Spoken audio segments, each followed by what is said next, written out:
আসসালামু আলাইকুম। সেনাপ্রধান জেনারেল ওয়াকারুজ্জামান সঠিক পথে হাঁটছেন, এমনই মন্তব্য করেছেন বিএনপি নেতা ডক্টর ফয়জুল হক। সুপ্রদর্শক, তিনি কেন এমন কথা বলেছে আমরা তার মুখ থেকে বিস্তারিত জেনে আসবো।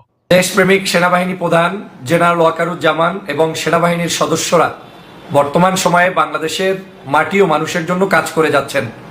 আমার কাছে মনে হচ্ছে সেনাবাহিনী প্রধান জনাব ওয়াকারুজ্জামান সাহেব তিনি সঠিক পথেই হাঁটছেন এবং বাংলাদেশে এই মুহূর্তে যেটা প্রয়োজন সেটাই হয়তো তিনি সহযোগিতা করে যাচ্ছেন, বর্তমানে এই সরকারকে সহযোগিতা করে যাচ্ছেন। আপনারা জানেন যে সাম্প্রতিক সময়ে জেনারেল ওয়াকারুজ্জামান এক কঠিন পরিস্থিতির মধ্যে বাংলাদেশের মানুষের এই যে দুর্দশা, সেখানে দায়িত্বভার গ্রহণ করার পর থেকে তাকে মাঠে ময়দানে কাজ করে যেতে হচ্ছে। জেনারেল ওয়াকারুজ্জামানের নেতৃত্বেই কিন্তু আমরা যখন 5ই আগস্ট বাংলাদেশের ছাত্র জনতা এবং সবাই মিলে ঐক্যবদ্ধভাবে ফ্যাসিবাদী সরকারের পতন ঘটাতে চেয়েছে, সেই সময় এই জেনারেল ওয়াকারুজ্জামান এবং সেনাবাহিনীর সদস্যদের সহযোগিতার কারণেই আমরা কিন্তু বাংলাদেশের স্বাধীনতার স্বাদ দ্রুততম সময়ের মধ্যে পেয়েছিলাম। এর অন্যতম কারণ হচ্ছে, যদি সেনাবাহিনী আমাদেরকে সহযোগিতা না করত, তারা যদি জনতার পাশে ছাত্রদের পাশে না দাঁড়াতো, জেনারেল ওয়াকারুজ্জামান যদি সেই সময় হুকুম না দিত, তাহলে কিন্তু এই দেশে একটি যুদ্ধক্ষেত্রে পরিণত হতো, রক্তারক্তি হতো, হাজার হাজার মানুষ হয়তো আরো মারা যেত, কিন্তু সত্যিকার অর্থে আওয়ামী লীগের ফেসিজম থেকে আমরা মুক্ত হতে পারতাম না, শেখ হাসিনার হাত থেকে বাংলাদেশকে রক্ষা করা সম্ভব ছিল না। বাস্তবসম্মত কথা এটাই যে সেনাবাহিনী আমাদের এই স্বাধীনতার একটি অংশ বিশেষ। সেনা, নৌ, বিমান বাহিনীর বিভিন্ন সদস্যরা আমাদের পাশে দাঁড়িয়েছেন বিধায় 5ই আগস্ট কিন্তু আমরা বাংলাদেশকে স্বাধীন করতে পেরেছি, এবং এটাই চিরন্তন সত্য কথা। তার মানে আমি বলবো, বাংলাদেশের স্বাধীনতার পিছনে যাদের অবদান আছে তার মধ্যে অন্যতম হচ্ছে সেনাবাহিনী এবং বর্তমান সেনাপ্রধান জনাব ওয়াকারুজ্জামান সাহেবের।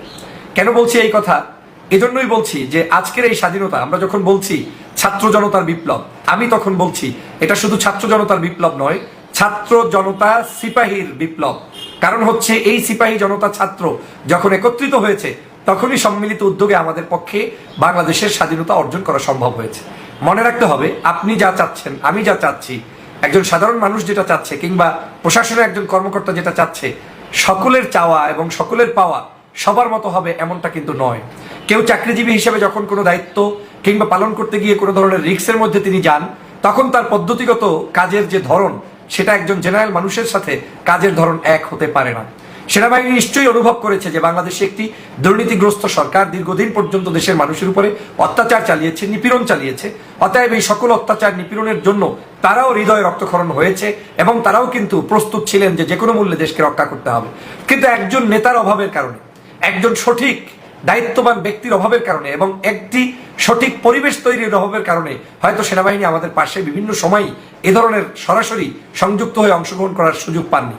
কিন্তু এইবার যখন সাধারণ ছাত্র এবং শিক্ষার্থীদের সাথে জনগণের সংমিশ্রণে সারা বাংলাদেশের একটি পরিবেশ ভিন্নভাবে রূপান্তরিত হলো, যখন সত্যি স্বাধীনতার ঢামাডোল শুরু হলো, তখন কিন্তু সেনাবাহিনী তার সঠিক সিদ্ধান্তটি নিতে পেরেছে।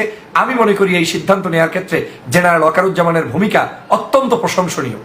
আজকের আমরা হয়তো অনেকেই দেখবো যে অনলাইনে, অফলাইনে, বিভিন্ন জায়গায় কন্টেন্ট ক্রিয়েটর, ইউটিউবার কিছু কথা বললেই আপনার যে কোনো বিষয়ই একটি খোসা দিয়ে একটা ভিডিও বানানোর মধ্য দিয়েই দেশপ্রেমিক সাজার কোনো সুযোগ নেই।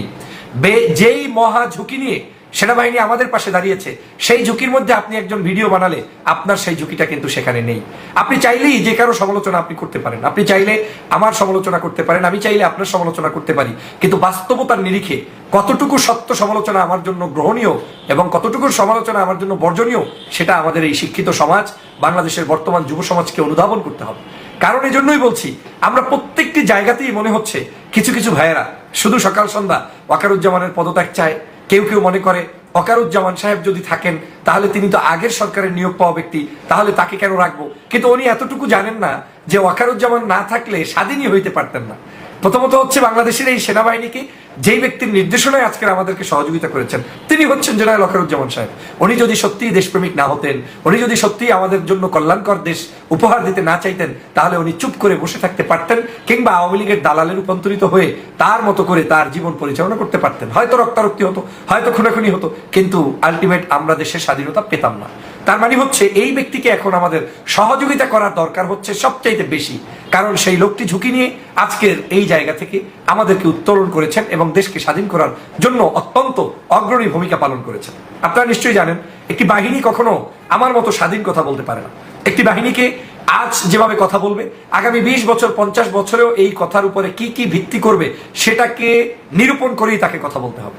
অর্থাৎ সেনাবাহিনীর যে কাজ চলমান রয়েছে আমি মনে করি এটা অত্যন্ত বুদ্ধিদীপ্ত, পরিকল্পিত এবং আবেগের নিয়ন্ত্রণ করে তারা সুষ্ঠু সুন্দরভাবে দেশের বর্তমান ডক্টর মোহাম্মদ ইউনূস সাহেবের যে তত্ত্বাবধায়ক সরকার চলছে তথা জনগণের সরকার তাদেরকে সহযোগিতা করে যাচ্ছে।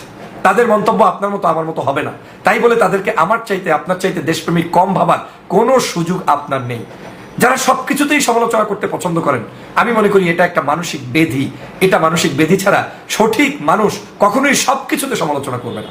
আমরা একটি চরম স্বৈরাচারকে দমন করে বাংলাদেশের জনগণের একটি সরকার প্রতিষ্ঠিত করেছি। এখন দরকার আমাদের এই কারা কারা এই সরকার প্রতিষ্ঠার জন্য সহযোগিতা করেছে সবার মধ্যে ঐক্য, সবার মধ্যে ভ্রাতৃত্বের বন্ধন, সবার মধ্যে দেশপ্রেমকে জাগ্রত করা, সৎ চিন্তায় বাংলাদেশকে গঠন করার জন্য একটি সুন্দর পরিকল্পনা হাতে নেওয়া। কিন্তু আপনি যদি সেটা না নিয়ে আপনি মনে করেন যে আজ অমুকের পক্ষে অমুকের বিপক্ষে বলতেই থাকবো, তাহলে আপনার পক্ষের মানুষটাকে বাংলাদেশে বলেন। দীর্ঘ 16 বছর পর্যন্ত এই ফ্যাসিবাদী সরকার সারা বাংলাদেশের পুলিশ প্রশাসন থেকে শুরু করে সবই তো তাদের বানিয়ে ফেলেছে। আপনাকে তো সময় দিতে হবে, আপনাকে তো কাজ করার জন্য প্রয়োজনীয় টাইম দিয়ে তাদেরকে সহযোগিতা করতে হবে। এই দেশের এখন সবাই সরকারের আওয়ামী লীগের লোক। এখন আজকের দিনটা কিভাবে তাহলে পরিচালিত হবে, আজকের দিনটাকে নিজের মাথায় রেখে আগামীর দিনটাকে কিভাবে হবে সেজন্য পরিকল্পনা গ্রহণ করতে হবে এবং সেজন্য এই সরকারকে সহযোগিতা করতে হবে। আমি মনে করি সেনাবাহিনী যে ধীর ধীর মনে হচ্ছে আপনার কাছে, এটা বাংলাদেশের জনগণের কাছে সেনাবাহিনীর প্রতি আস্থা রাখার জন্য অন্যতম একটি মাধ্যম। কারণ সেনাবাহিনী চাইলেই আমার মতো আপনার মতো ঝাঁপিয়ে পড়ুক, সেটা আমিও চাই না। আমি চাই সেনাবাহিনী সত্য, বস্তুনিষ্ঠ এবং সুন্দর তথ্যের ভিত্তিতে এমন কিছু কার্যক্রম করুক যাতে আগামী দিনে বাংলাদেশকে নিয়ে কেউ কথা বলতে না পারে, আঙ্গুল তুলতে না পারে। আমরা জানছি যে এই মুহূর্তে সেনাবাহিনীকে কিন্তু 2 মাসের জন্য প্রায় এই বর্তমান সময় আপাতত তাদেরকে ম্যাজিস্ট্রেসি পাওয়ার দিয়ে দেওয়া হয়েছে এবং বলা হয়েছে তারাই এখন রাজপথে আপনার যে কোনো ধরনের কোনো একজন অপরাধীকে গ্রেপ্তার করা থেকে শুরু করে শাস্তি প্রদান থেকে শুরু করে তাকে যে কোনো প্রান্তে যে কোনো জায়গায় তাদেরকে সেই ক্ষমতাটা দিয়ে দেওয়া হয়েছে। অর্থ হচ্ছে এখন আর তাকে পুলিশের হাতে ধর্ণা ধরে বসে থাকতে হবে না। কোনো অপরাধী অপরাধ করলে সে যে দলেরই হোক তাকে সাথে সাথে শাস্তির আওতায় সেনাবাহিনী আনতে পারবে। এটা অত্যন্ত সুন্দর সিদ্ধান্ত হয়েছে, আমি এটাকে স্বাগত জানাই। তারাই এটাকে ভয় পাবে যারা চোর, তারাই এটাকে ভয় পাবে যারা ডাকাত, তারাই এটাকে ভয় পাবে যারা টেন্ডারবাজ, তারাই এটাকে ভয় পাবে যারা মূলত একটি সুষ্ঠু সুন্দর রাষ্ট্র দেখতে চায় না, তারা ভয় পাবে। অর্থাৎ দেশপ্রেমিক জনগণের ভয়ের কিছু নেই। সেনাবাহিনীর এই সেনার বাহিনীর পক্ষ থেকে যে বর্তমানের সাধারণ মানুষের নিরাপত্তার কথা বিবেচনা করে যে ম্যাজিস্ট্রেসি পাওয়ার দেওয়া হয়েছে এটা অত্যন্ত আমি মনে করি সুন্দর পদক্ষেপ গ্রহণ করেছেন এবং এই পদক্ষেপে আমাদের সহযোগিতা করা দরকার। আমি যে কথাটা মিন করতে চাই সেটা হচ্ছে আজকের এই সেনাবাহিনী যেই কাজগুলো করছে এই কাজগুলো তাকে দেশ বিদেশ সবকিছু বিবেচনা করে করতে হচ্ছে। আপনারা নিশ্চয়ই জানেন আমাদের মিশনে বহু মানুষ রয়েছেন সেনাবাহিনীর কর্মকর্তারা যারা বিভিন্ন সময় বিভিন্ন দেশে গিয়ে শান্তি মিশনে কাজ করেন। এমন কোনো কর্মকাণ্ড সেনাবাহিনী এই দেশে এই অন্তত তত্ত্বাবধায়ক সরকারের আমলে করতে পারে না যেটা করলে তাদের উপরে চাপ প্রয়োগ হয় কিংবা তাদেরকে বিতর্কিত করা হয়।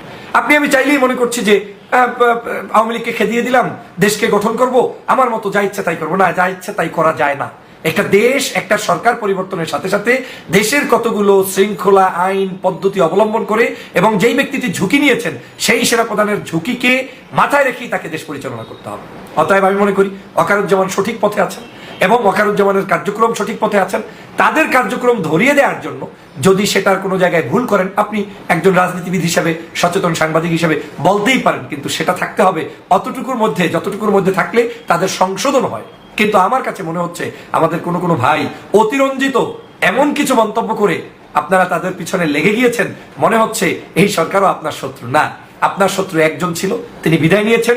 ওই আওয়ামী লীগের প্রেতাত্মারা এখনো বিদায় নেয়নি। তাদেরকে বিদায়ের জন্য একটি সুষ্ঠু সুন্দর পরিবেশ দরকার। পরিবেশ সৃষ্টির জন্য আমাদেরকে এই তত্ত্বাবধায়ক সরকারকে সহযোগিতা করা দরকার।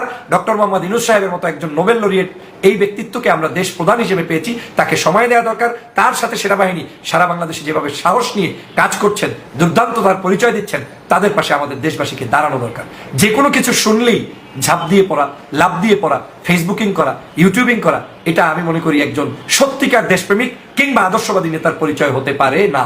অতএব আসুন আবেগতাড়িত না হয়ে বাস্তবতার নিরিখে আগামী দিনের সুষ্ঠু সুন্দর বাংলাদেশ গণতান্ত্রিক প্রক্রিয়াকে নিয়ে যাওয়ার জন্য, ত্বরান্বিত করার জন্য বর্তমানে এই সরকার ডক্টর মোহাম্মদ ইউনূস সাহেবকে সহযোগিতা করি, বর্তমানে এই সেনাপ্রধান জনাব জেনারেল ওয়াকারুজ্জামান সাহেবকে সহযোগিতা করি। সেনাবাহিনীর প্রত্যেকটি সদস্যকে আমরা আমাদের বুকে আলিঙ্গন করে দেশ গঠনের জন্য এগিয়ে নিয়ে যাই।